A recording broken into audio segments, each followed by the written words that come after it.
All right, kicking off in 3, 2. No, that's not right. And the home of the brave.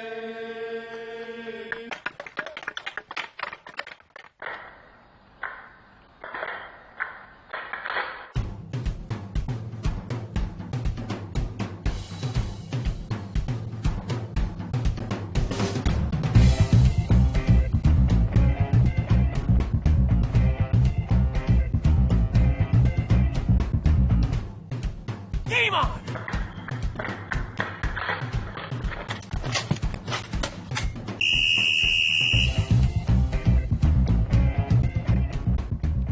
Welcome to episode 23 of the Hit the Deck podcast, where we talk deck hockey, street hockey, ball hockey. It's hockey in sneakers. Ooh, doctor. I don't have anything clever to say about the 23rd episode. I'm faffing about because I'm trying to generate content where no content exists. How are you, James? I'm doing very well. What was wrong with "Ooh, Doctor"? That was terrific. Nicely done. I don't know. It seems so random. I don't know. Why am I saying, "Ooh, Doctor"? 23. What's so great about the 23rd episode? There's nothing. There's no numerical significance there whatsoever. I'm creating artificial excitement, and I feel like that's dishonest. So, listener, I apologize. Okay. On behalf of the listeners, I think you get a free pass, but we appreciate that nonetheless. Woo-hoo! How are you, sir? I'm doing okay. How about yourself? I'm okay. Thank you. Are you done busy rebuilding Queens out there between outdoor? Yeah. Yes. As I was just saying to James off air, this past weekend, myself and my family put up a swing set for my daughter Julia, which she doesn't know about yet. So she's going to be pleasantly surprised when she sees it. And the last couple of nights put together her big girl bed for my 5-year-old. So it's been a constructive week. Ha ha ha! That's okay. You are on a roll, boy. Yeah. Nicely. I'm just going to stay out of your way, actually, so That's keep okay. it up. I'm a little punchy, so that's, Anyway, how are you? How's your week? Pretty good, thanks. Pretty good. Just trying to keep up with you. So Yes. charging Rhino is very difficult to hang with. So Splendid. yeah, Oh, what do you say we jump into it? sounds like a plan, man. All right. So for tonight's starting lineup, in goal, as ever, I am the American Rhino, number 35, Gary McComiskey, and of course, my illustrious co-host.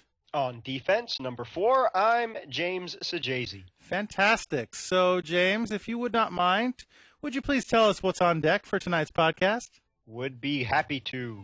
Leading off, we say tomato, they say tomato. A Wall Street Journal article pitted Canada versus the U.S. in a battle that just may never end. Who is that masked man? The American Rhino will take us through how he transformed a good, solid goalie mask into a crown worthy of a king rhino. And happy birthday to my brother Anthony.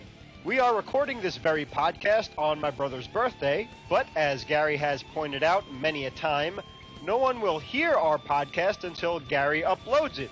So, happy belated birthday, bro, and that's what's on deck. Thank you, James, and happy birthday, bro. We'll go back a little later and shower you in salutations and what have you.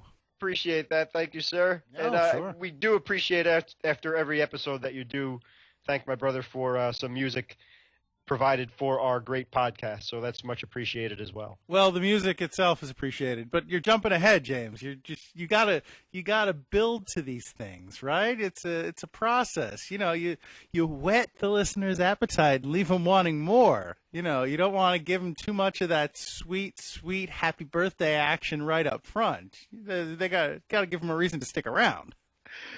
I failed again. No, it's fine. Into the penalty box with me. Oh, so what were we talking about? Tomatoes? I love tomatoes. Yeah, tomatoes. Yeah. More specifically, this is a fun debate, I think, anyway. I'm sure people may take it a little bit too seriously, but for our purposes, there was an article written in late May's Wall Street Journal by Vipal Monga, and I probably mispronounced that name, so my apologies. But You can say that again. yeah,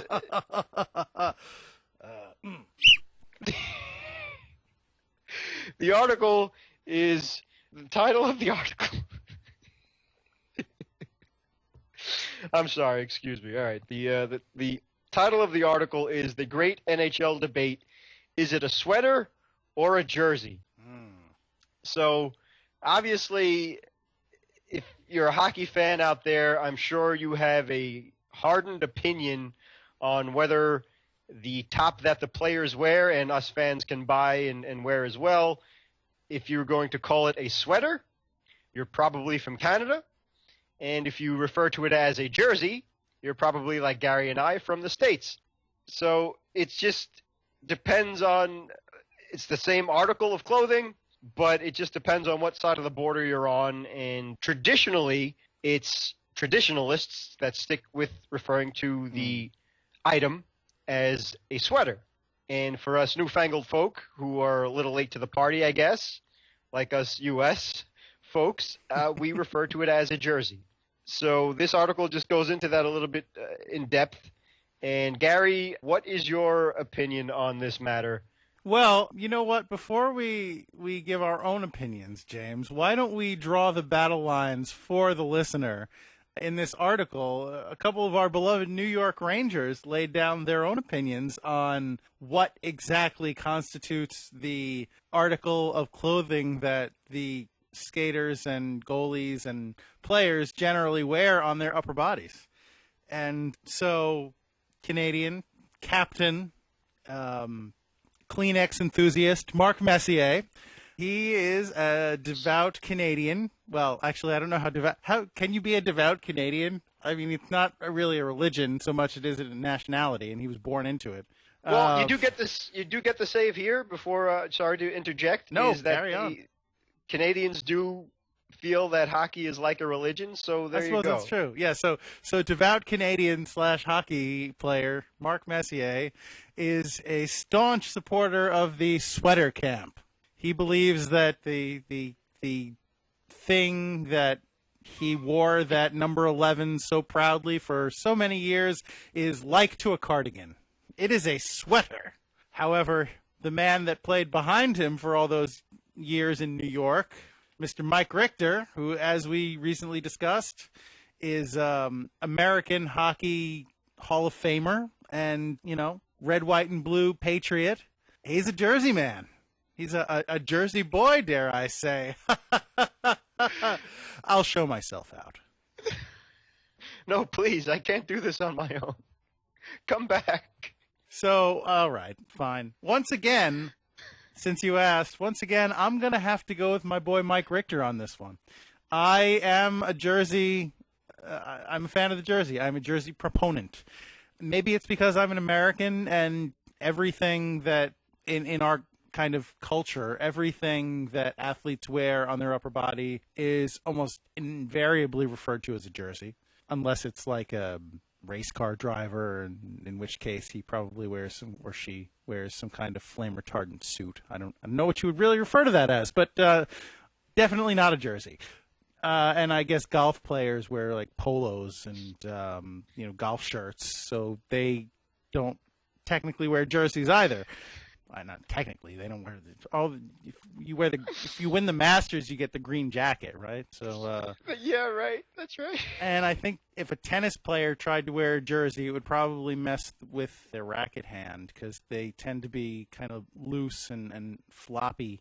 So the kind of overhand and motion and backhand.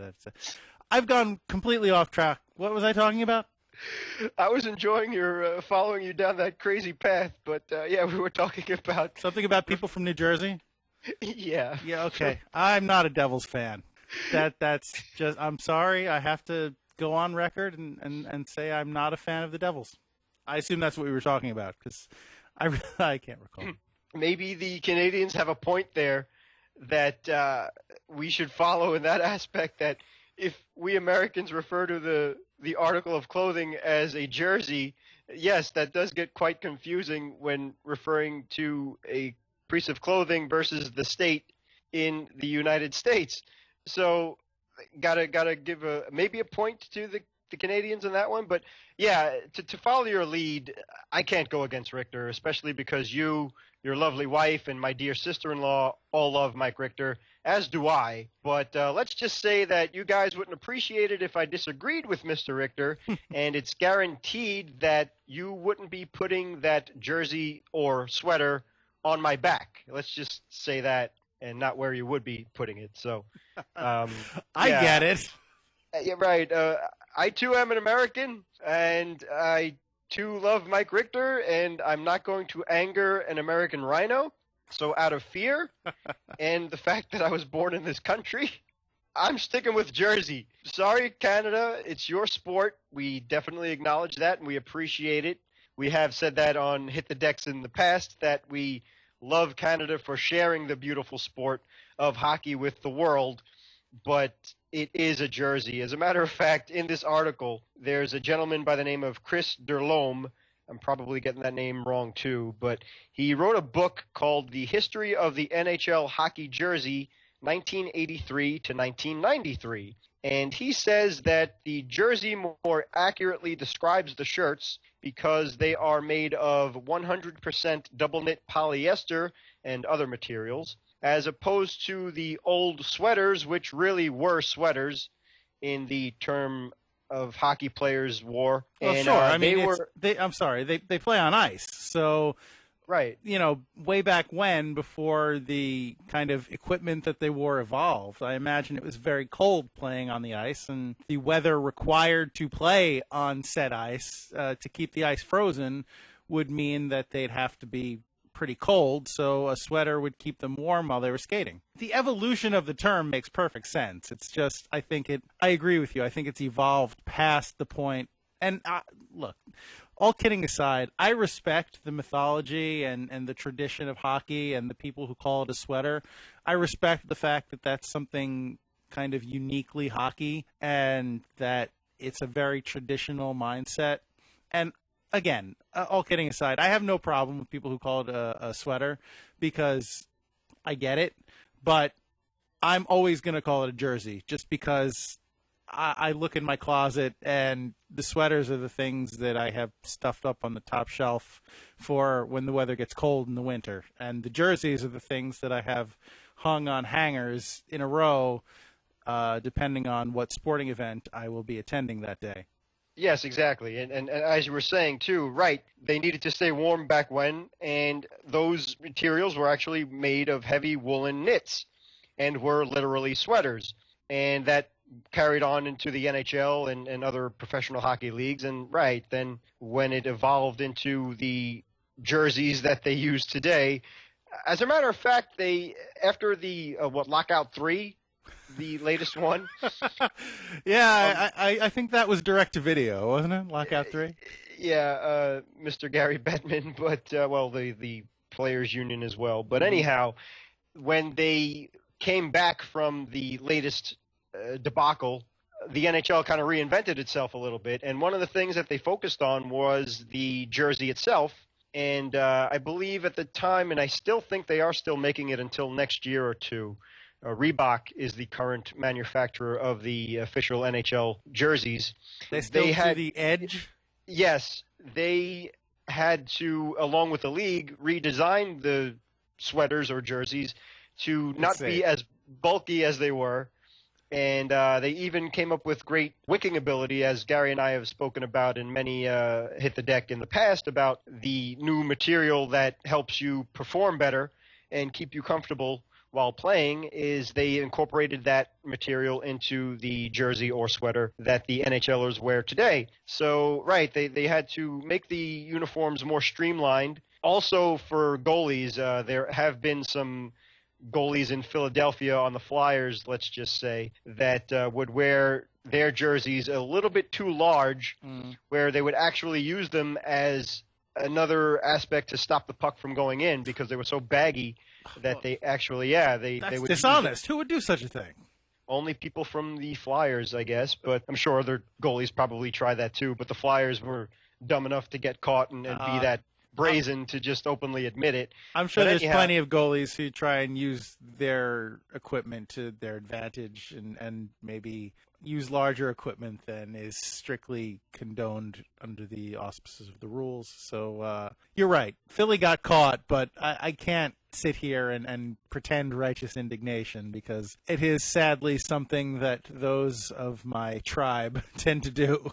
well, present company excluded, because the American Rhino, I know for a fact, would never even think about doing something so despicable or ever go against the book or do anything illegal. So just Absolutely not. I can't afford that kind. well, all right. But anyway, you're a good man on top of everything else. Oh so yeah, that too, sure. you can't take the compliment. But anyhow, that's one of the reasons why we love you so much is your humility. But so in order to, believe it or not, to encourage scoring, the NHL, exactly, they tried to regulate the equipment for goalies with pads and blockers and gloves and such, and also the jersey itself. So it translated into the forwards and defensemen as well, where the new design is much more streamlined. It's not as baggy as it was in the past. Like if you look at a hockey jersey from 2016 versus 2003, it's really quite drastic how less baggy the new model is. So again, I mean, there's no sweater whatsoever technically. There's no connection to sweaters at all anymore. Ironically, though, that the sweaters were not as bulky as the jerseys became anyway, but Right. because they were a little tighter and snug, and I guess the knit material wasn't, or the wool wasn't allowed to be made too bulky. So I guess a little bit of both. But yeah, I totally agree with you. I mean, equipment has evolved to be much larger over the years too. So I guess as the equipment grew, the sweater/jersey had to grow to accommodate it. Yes, right. So right. Another fascinating, too, to go on a tangent a little bit, is that even if you watch footage from the NFL and you look at guys from the early 90s, their big, bulky shoulder pads and the big, goofy jerseys, and then compared to what – I mean, now it's gone to the other extreme where these jerseys are skin tight. And I wouldn't be caught dead in buying an official NFL jersey. I'm a huge Jets fan, but I just don't have the build to wear a skin form-fitting jersey. That's a little something for the ladies. You can't see me. I'm wiggling my eyebrows like Yeah. It doesn't translate. In my case, I'm sparing the ladies from Keep going. yeah from that. So the NHL is just as at the forefront of keeping with the times and such. But yeah, I agree with you 100%. I totally get the traditionalists and Canadians referring to it as a jersey. It's an endearing quality and something I appreciate too. Yeah, I'm a big traditionalist anyway. You know, Gary and I are also huge baseball fans. Sure. Nothing's more traditional than Major League Baseball. So I totally get it. In recent years, they've started to deviate from some of those traditions a little bit. Yeah, but again, I've referenced this movie a little bit too much on a DEK hockey podcast, but Field of Dreams, just watch that speech by James Earl Jones, and that'll kind of fantasize. Yeah, okay, fine, I admit. My baseball love is a little too ideal and not exactly in fact, so it's more from the heart than in the mind, so I apologize for that. I don't need no stinking instant replay. Keep your dirty TH far, far away from my National League. Amen to that, 1,000,000%. So thank you, sir. And I'm back to hockey. Thank you. Okay, all right, yeah, good. Yeah, yes. But another interesting thing in this article too is it actually has a daughter versus her mother on the debate, where the daughter actually prefers the term sweater. She's from Michigan and a huge Detroit Red Wings fan. So that's kind of a curveball. You figure that the younger generation would refer to it as a jersey, but this young lady refers to it as a sweater. Meanwhile, her mother, kind of in an honest and maybe sarcastic way, said that she never heard of a sweater being used in a hockey game at all. So she was with your camp too, that, sweater is something that you wear in the winter and you store in the upper shelf when you're not using it during the warm months of the year. Well, perhaps it's retro to call it a sweater. You know, everything old is new again. Yeah, that's true. And, James, it's clear that you yourself do not have a daughter, because if you did, you would know that that's not at all unusual. They live to be contrarian. Duly noted. But in the same vein with the article, and speaking of the traditionalists and being devoutly Canadian, one of the people interviewed was Don Cherry, and he's of the opinion that hockey is not nearly Canadian enough anymore. They're losing their traditions and get off his lawn and blah blah blah.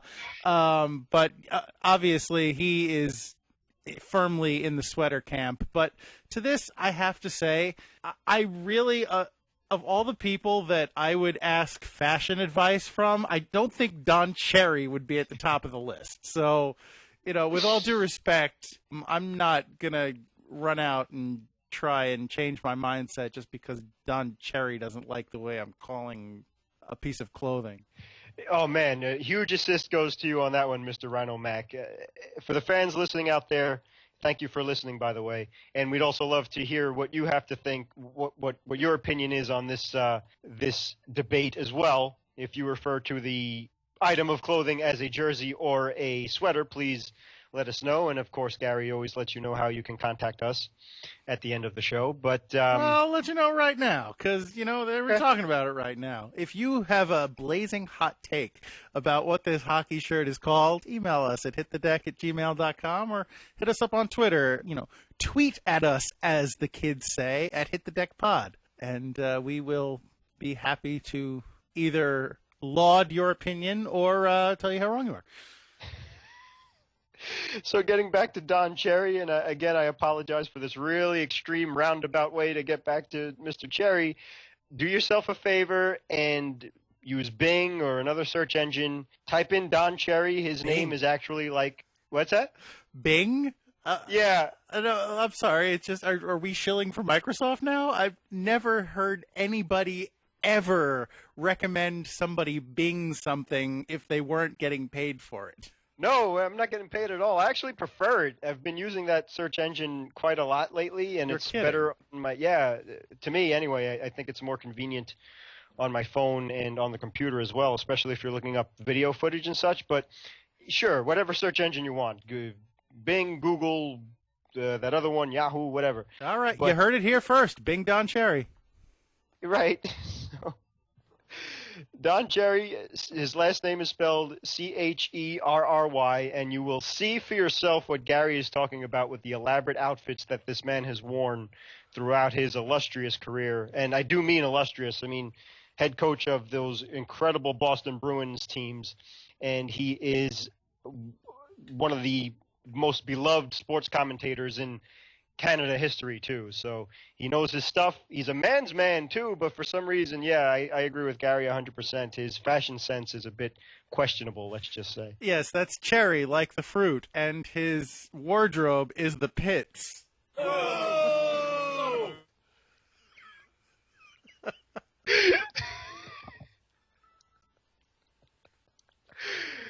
Wow. Yeah, I'm sorry. Don't be. This is entertaining, man. I don't know if anybody else is liking it, but I'm having a blast. This is great. And really, that's the important thing. You should be doing a one-man stand-up show or something. I'm sorry. I'm very tired and I'm very punchy. All right, then let's move on from the sweaters or jersey debate, which we'll never get to the bottom of anyway. But Gary, if you wouldn't mind taking us through your genius mask that you created and painted and turned into your own. Sure. So this segment is it's not going to be a true do-it-yourself segment. I'm not going to tell you step by step how to repaint a mask or how to paint your own mask. I'm going to tell you about my mask, which is something that's very near and dear to me. It's something I'm very proud of, something that's very personal to me. And it's funny, my wife asked me when I engaged in this project why I was so, all fired, eager to paint my own mask, something which I had no experience with and really did not have the proper facilities to do. And I said, any goalie worth his salt has a personalized mask. And I wasn't willing to send it off to somebody to paint it for me. I wanted to do it myself because that's just the kind of guy I am.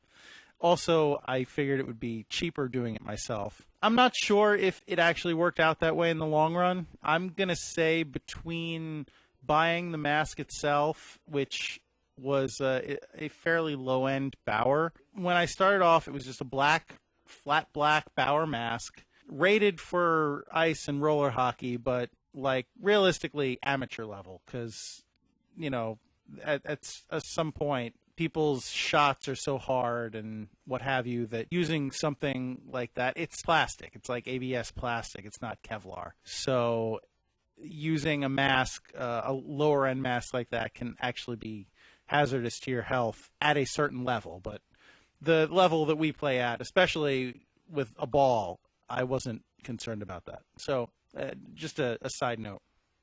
So between buying the mask and the airbrush and the paint and all the supplies that I needed, it probably wound up, I don't know, maybe a little under $300 that I spent on the project. So wow, that's incredible. It was a little pricey for a mask, for a low-end mask, but for, you know, a custom paint job, it wasn't so bad. So no, not at all. Like I said, I'm not going to take you step by step because you can Google that or Bing that. You can Bing that process and you'll find tutorials on YouTube or just pictorial things and on threads. That's what I did. And the people who actually posted those steps that I followed are much more knowledgeable than myself. What I'm going to do is walk you through the process from a practicality standpoint. Maybe try and tell you this is what's involved. Maybe these are some things you can try and avoid. And you know, if you're not equipped necessarily to do it like I was, maybe you can get a better idea of the cheats or workarounds that you could employ. Or maybe you've been thinking about doing something like this and you can say, you know what, that sounds like a lot more work than I was expecting. Maybe I'll have a pro do it. Because the one caveat I will put up front is that I am very happy with how my mask came out, and I'll post pictures of it on Instagram. And if you're watching this on YouTube, as the last couple of episodes have been, I will put the pictures in the YouTube clip as well, so you can have a better idea of what I'm talking about. Unfortunately, I didn't take any pictures of the actual process because this project predates the Hit the Deck podcast, but you should be able to find decent pictures illustrating what you need to do step by step online. That's what I did. For just a non-visual listener, I guess. That's what we call people who aren't looking at things but hearing them, right, listeners? So for just you as a listener, I will try and be as descriptive as possible. But what you will see in those pictures, if you choose to look at them, is that it's not 100% professional. It does look a little sloppy in places because it was done by someone who doesn't necessarily know what he's doing and definitely does not consider himself an artist. So just bear that in mind. If you want something that looks really sleek and really professional looking, then you might want to consider using a professional. But that being said, I'm going to walk you through the process. You should be aware that any kind of modification of your mask will automatically void these certifications on the back of your mask and those little stickers on the back plate. And in fact, it's my understanding that some referees will not let you play even in a game if you don't have a mask with those certifications intact. Now, hypothetically, I understand, I'm given to understand that it is possible to remove those stickers with heat, being very careful to do so because they are very delicate. But it is hypothetically possible to remove those stickers with heat and then put them on the back of the new mask. And it is also my hypothetical understanding that should you do this, the referee will be none the wiser so long as the paint job is not incredibly sloppy. So hypothetically, that would be an option. Were you the kind of unscrupulous individual that would be inclined to such action?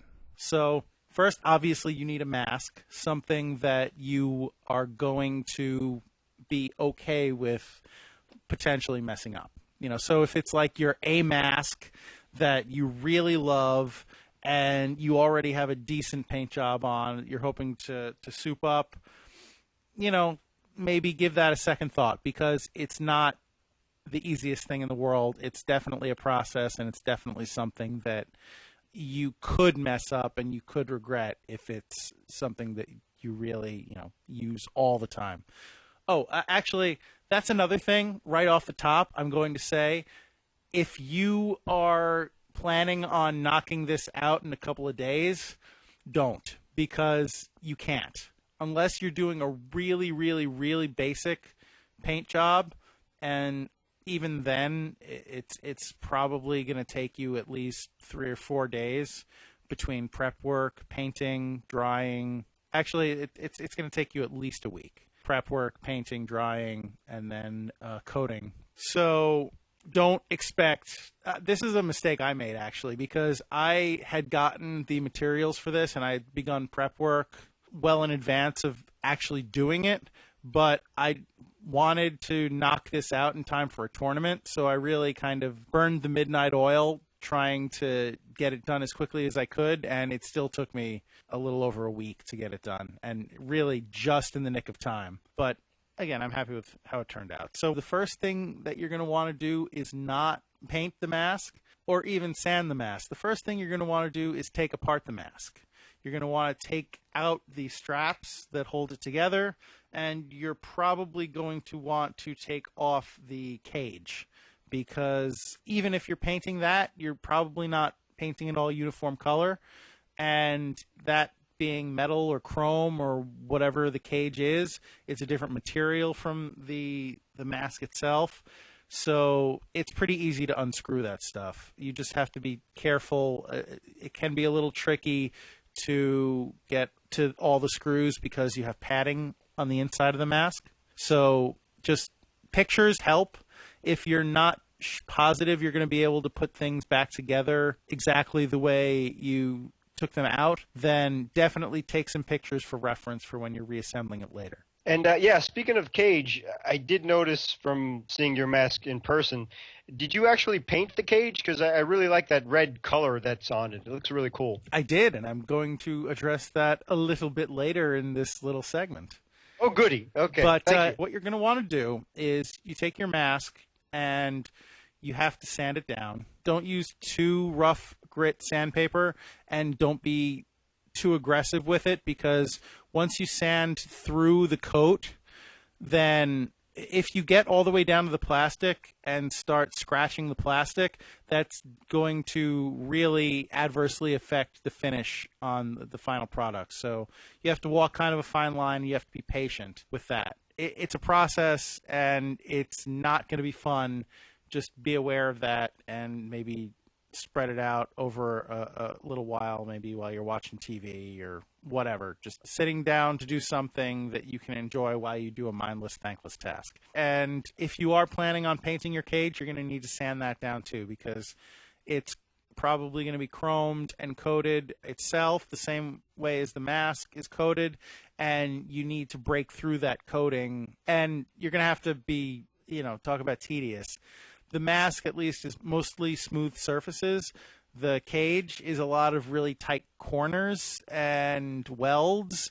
And if you don't get that coating off of all of it, then you're going to have spots that don't look good because the paint's not going to take to them properly. Or, if you're getting it chromed, that's something that you can do as well. You could take it to an auto body shop or a company that does this kind of thing, and you can get these things chromed if you have access to someplace that'll do it for you. So that's an option, but I'm just going off of my experience where I did everything myself. So once you've got the mask sanded, you're going to want to put a base coat on it. So you're starting from a blank canvas. I recommend just a can of white spray paint that you just give it a few coats so it all looks pretty clean. Obviously, you're going to have to give it time to dry between coats, at least dry to the touch. It doesn't have to be fully dry, but don't go too heavy with it, because if you get too close and get too greedy with it, it's going to pool up and it's not going to look good. You're just going to have to wind up sanding it again, and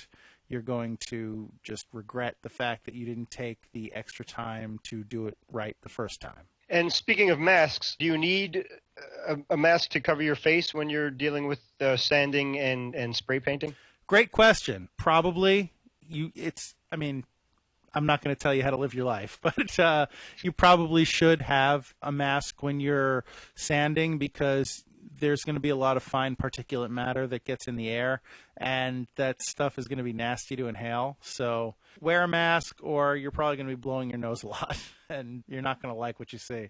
As far as the painting goes, I mean, I assume most, if not all, of the people listening to this podcast who might be doing this have painted something in their lives, and you should know that you should do it in a well-ventilated area, and if you have a mask, use it. You know, painters' masks are pretty cheap. You can get a pack of them at Home Depot for, like, pocket change. So, yeah, you definitely don't want to be inhaling too many of those fumes because that can be problematic. Now, I live on the second floor of, like, a co-op complex series of connected apartments, and I don't have a backyard. I don't have a garage. I don't really have anywhere to paint. So what I decided to do when it was time to start painting was I rigged up my own little paint booth at the bottom of the stairs in the entryway next to my door. I took garbage bags and sheets of plastic, and I taped them up around to kind of seal off the area so any paint in the air or any stray spraying of the paint wouldn't damage my walls or mar anything. So if that's something that you feel like you can do, cordon off an area of your home if you don't have a place that you can set up for a few days, then, you know, it's something that I was willing to do because like I said, I wanted to get this done quickly and I didn't have a space to do it, a dedicated space. But be aware that your life is going to be so much easier if you can set up kind of a dedicated paint booth or paint room or something where you can just let the mask sit and dry and go in and keep working on it over the course of like a week or so. Because what I had to do, I had to keep putting up and taking down a lot of the plastic and moving the mask and breaking down my workspace when I was done because it was also the entrance to my house. And that gets tedious after a while. So once it's taken apart, once you've sanded it, once you've primed it, which is what you're doing when you lay down the base coat so it's uniform, what you should have done, or what you will want to do now if you haven't already, know what you're going to put on the mask and, you know, have a good idea of the art. So I picked as the defining feature of my mask, being the American Rhino, I have and being a fan of Mike Richter, whose masks with the New York Rangers featured prominently the Statue of Liberty in dark blue and red, white, and blue, being the Rangers' colors, on the front of the mask. I have a similarly shaded rhino on my mask, charging out of a field of stars and stripes for the American flag. So what I did with that is I took a long time figuring out exactly what the design of the mask should be, and you should do that as well because it's going to be your baby. You're going to put a lot of work into it. You want it to turn out the best, so you're going to want to know what you're doing before you set out to do it. It's also, you're going to want to know what you're doing so you know what paint to buy and what other things you need before you start. So, yeah, so I taped out the mask in layers, working pretty much from light to dark. You tape out, for instance, with mine, I have a lot of white and blue, and I had already painted it white because I primed it. So I kept that white, and I taped out those sections, and then I painted over the non-taped sections in blue. And so when I take the tape off, I have white and blue in a pattern that I choose, and I did the same thing for the rest of the things that I painted. And I think it came out reasonably well. Some of the paint, even though I did my best to tape it down, some of the paint bled through where the tape was, so I had to go back and touch up some areas with the paintbrush. So that's going to detract from the sharpness of the lines, and, you know, it can be tedious. Another thing that I tried that didn't work, so I'm not going to recommend you do it, but learn from my mistake. I tried to get cute, and I thought it would be cool if I painted like glow-in-the-dark paint over some of the white sections to make it really pop when it was dark. Not that I generally play hockey in the dark, but I thought it would be cool. It didn't work because I couldn't airbrush that. I had to apply it by hand and with a paintbrush, and it got really gloppy, and I wound up having to get rid of a lot of it and painting over it in sections, and it doesn't look spectacular up close. And if I hadn't tried to be, again, cute, I guess, I wouldn't have fallen prey to that time sink, and it probably would look a lot cleaner than it does now. But live and learn. Regarding the paint, so what I did for this mask is I kind of learned to airbrush. I got a small, relatively cheap airbrushing kit, and I watched some tutorials on YouTube, and I tried my hand at airbrushing. It's actually surprisingly easy.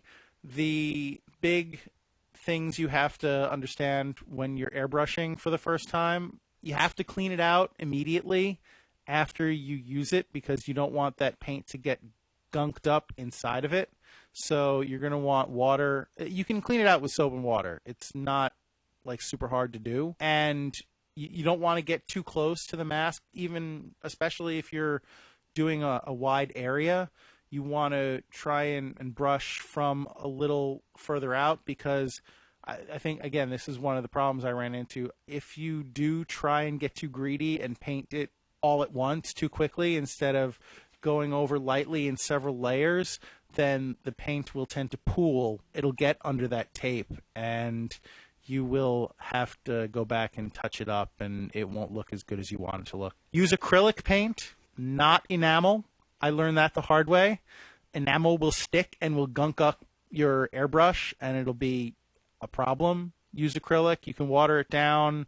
You can work with it really easily, and it comes in any number of colors. So that's a pro tip from me to you. Also, if you have something that you really like, a very specific graphic that requires a lot of different colors, and you don't know if you'll be able to reproduce it, it's very like fine, and you don't think you'll be able to paint it freehand or tape it out. What I did is I got some vinyl decals printed up. I got those graphics that I want for, in my case, I have on one side of the mask is the symbol for the United Federation of Planets from Star Trek. And actually I have another one that I wound up not using. It was the Greendale logo from Community, the TV show Community, the logo for the school, Greendale Community College. And on the back of my mask, I have some Zelda things, the Master Sword, Triforce, and a kind of eagle logo. If you're a fan of Zelda, you'll know more or less what I'm talking about, The Legend of Zelda. But so, yeah, those were things that I could have tried to freehand, but the detail work, I decided it was a lot quicker and would look a lot better to have them printed up. And it wasn't that expensive. Just know that that's something else you're going to need to account for in the preparation process, because these orders do sometimes take some time. So really, when you're painting, like I said, give things time to dry. Go in. You're going to have to do it in layers. You're going to have to be patient. If you're airbrushing, you're going to have to kind of get a feel for pressing the trigger, because the harder you press the trigger, the more air shoots out and the more paint shoots out in a concentrated area. If you're doing it very light, you can get kind of just a little bit of paint. You can also water it down. You're going to have to do trial and error to get the effects you're really looking for, the results you're really looking for. So, like I said, this isn't going to be a step-by-step tutorial for everything, but I want to hit the high points for what's involved in painting a mask for yourself. One thing I was able to accomplish that I'm really proud of the way it came out, and this was a lot of kind of thinning down and being very gentle with the airflow on the airbrush, is the Undertaker logo. I've talked about the Undertaker on the podcast before. He's my favorite wrestler. He's kind of an inspiration to me, and I definitely wanted him on my mask. He's on my bandana that I wear under the mask for every game, so I wanted him on the front of the mask. And I'm really happy with the logo. It's kind of if you're not familiar with The Undertaker, it's kind of a T with, let's say, nails crossed across the bottom, and there's kind of a wispy purple fog around it. And so I just taped off the T, and I did a lot of very thin, different layers, a couple of different colors with that, and I was able to really achieve a very cool look with that. So you will probably surprise yourself if you do try to paint your own mask, and try different things. And I'm not going to say it's going to be perfect and everything you're going to try is going to work out exactly the way you want it to, but you're probably going to surprise yourself with how cool you can actually make it, even if you're not an artist. And I am by no means an artist. I can barely draw a stick figure. James, you had asked about painting the cage. Like I said, you want to sand it down, make sure it's nice and kind of rough. And what I used is, like I said, you can get it chromed, but what I used for the red color is there's products, I guess they're probably more intended for automotive purposes, but what I used is candy, which is, well, there's a few layers. There's an undercoat, then there's a candy, which is kind of a semi, it's not like a layer per se. It's like metallic. It's something that shines through, kind of your final layer, and then the final layer is a translucent thing that goes over top of it. So it looks, the light catches it. It's a little sparkly. It's got some texture to it. I think it came out really cool. But again, you're going to need to do multiple layers, and you're going to need to give it time to dry.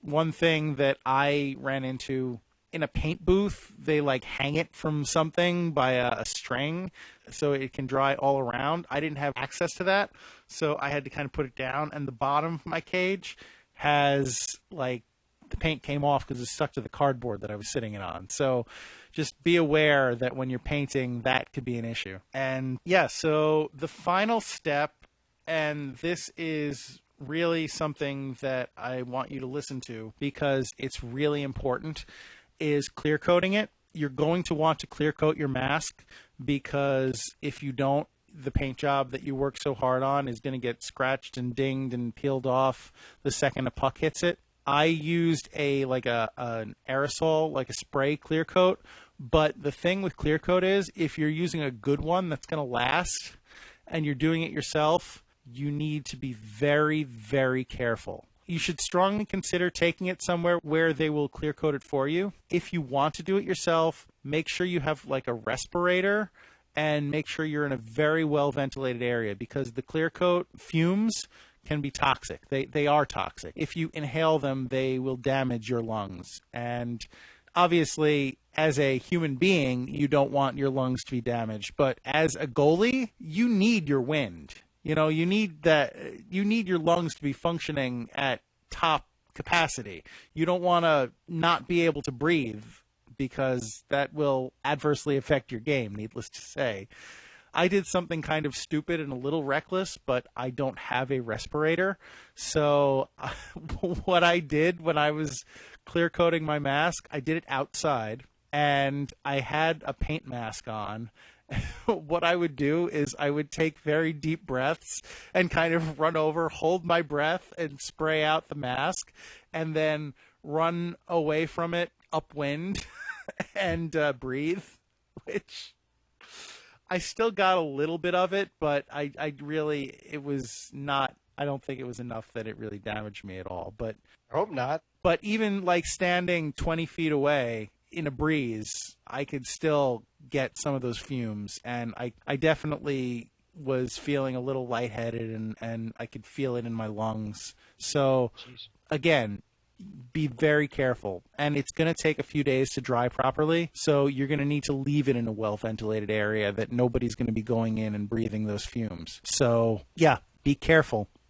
I can't stress that enough. The most important thing is that you are careful when you are clear coating it. If you mess it up the paint job, it's just going to look bad. If you do something where you hurt yourself clear coating it, that's something that's going to stay with you for the rest of your life. So seriously, don't screw around. One final tip with the clear coating is something that I learned by experience. Depending on how you are spraying it when you're clear coating it, it might pool up in some places. You might get a little more pooling on the mask, and it's going to look like it's going to be a problem when it hardens. So what I mistakenly did is I tried to kind of sponge up a little bit of the excess in one place, but I could tell immediately that wasn't working out the way I wanted to. And the other areas where it pooled up, gravity kind of separated it out into an even layer with time as it was drying. So my tip to you is, if you don't want divots in your mask, it's going to be okay. Just resist the urge to try and clean it up. Then once it's all dry, coated, you put it back together, and you have yourself a pretty sweet mask. And you've done something that you did not know you could do. And even if it doesn't look perfect, you feel pretty darn good about yourself. All right. Thank you, sir. And yeah, the proof is in the pudding, too. When you see what Gary is talking about, he really did an excellent job. And I love the mask. I think it looks awesome. I love all the details and the blood, sweat, and tears that went into it. I did not know all that you had to go through with the clear coat and such. That's news to me. So I'm glad you took precautions, and thank you for taking care of yourself and, of course, your family, too. So, yeah, sorry to be a little long-winded with the process, but I wanted to try and be as thorough as I could with explaining what is involved in this, so you know what you're getting yourself into if you want to set out for this kind of endeavor. Or, hey, man, if you want to make a few bucks, send your mask to Gary and pay him for it, and he'll take care of it for you. But anyway. That's not true. I won't do that. I'm kidding. But thank you, sir. So just to sum up the night, again, when you guys hear this podcast, the date will have passed, but I just want to wish my brother a happy belated birthday. As Gary always so graciously acknowledges at the close of every Hit the Deck, my brother wrote, performed, and recorded and donated the music you hear under every on-deck sequence. So the Sajazi brothers are together, thanks to Mr. Rhino Mac. Yes. I appreciate that very much. And again, my brother is the very first person to introduce me to the world of hockey, and deck hockey in particular, as a matter of fact. He played deck when he was a boy and always allowed me to tag along. And the American Rhino actually jogged my memory on that. So I appreciate that too, Gary. Thank you. De nada. And the last thing, as we mentioned in past Hit the Decks, one of my brother's friends actually gave me my very first hockey stick as a birthday gift. It was an early birthday. I think I originally said it was around my 10th. I think it was earlier than that, actually. It definitely was earlier than that. And it was a red Titan Gretzky model, just to give you an idea of how old it was and how old I am. So happy birthday, bro. Many, many more. Love you, and thanks for everything. Happy birthday, bro. On behalf of myself as well, I join in the sentiment. Last minute remaining in the podcast. Thanks, Pops. So, again, happy birthday, Anthony. Thank you for all of your contributions to the Hit the Deck podcast. Thank you, Pops, for being the voice of the podcast. Thank you. Yes, I'm talking to you.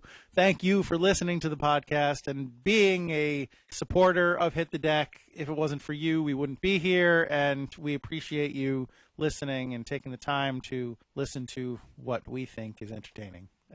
Your mileage may vary. Please subscribe to the podcast on iTunes or Stitcher or any number of other places where podcasts are distributed. Please contact us at hitthedeck@gmail.com. Hit us up at Hit the Deck Pod on Twitter, Instagram, and Facebook. We are at Hit the Deck, and our YouTube channel is Hit the Deck. And hey, if you have any questions about the mask that you want to ask me, contact us. I'd be happy to give you the benefit of my experience, limited as it may be. Or, again, anything else you want to talk to us about, we're easy.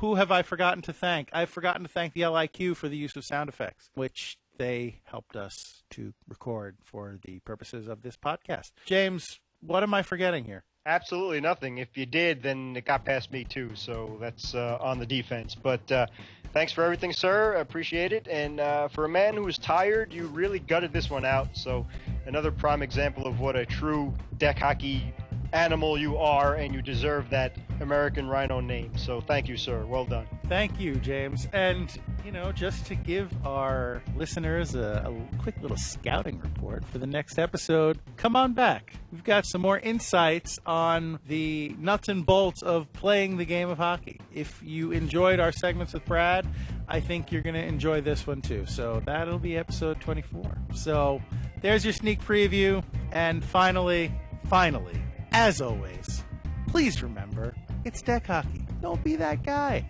Thanks, everybody. Although some of our listeners might prefer dead silence, it makes it difficult to record a podcast.